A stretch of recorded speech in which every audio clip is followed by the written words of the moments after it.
साम्राज्य, सामान्यांचा असामान्य आवाज। राज्यातून एक अत्यंत वेदनादायी प्रकार समोर आला आहे।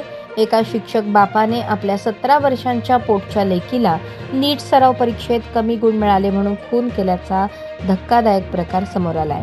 मिळालेल्या माहितीनुसार सांगलीतील आटपाडी तालुक्यातील नेलकरंजी येथे व्यवसायाने माध्यमिक शाळेत शिक्षक असलेले धोंडीराम भोसले यांनी मुलगी साधना हिला लाकडी खुंट्याने बेदम मारहाण केली। या मारहाणीत साधनाचा मृत्यू झाला।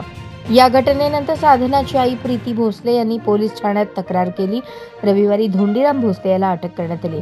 आरोपी धोंडीराम नेलकरंजी गावात एका खासगी शिक्षण संस्थेत शिक्षक म्हणून काम करतात, तर त्यांची मुलगी साधना 12वीला विज्ञान शाखेत शिकत होती। तिला 12वीला चाचणी परीक्षेत कमी गुण मिळाले। त्यानंतर शुक्रवारी रागाच्या भरात धोंडीराम यांनी मुलीला बेदम मारहाण केली।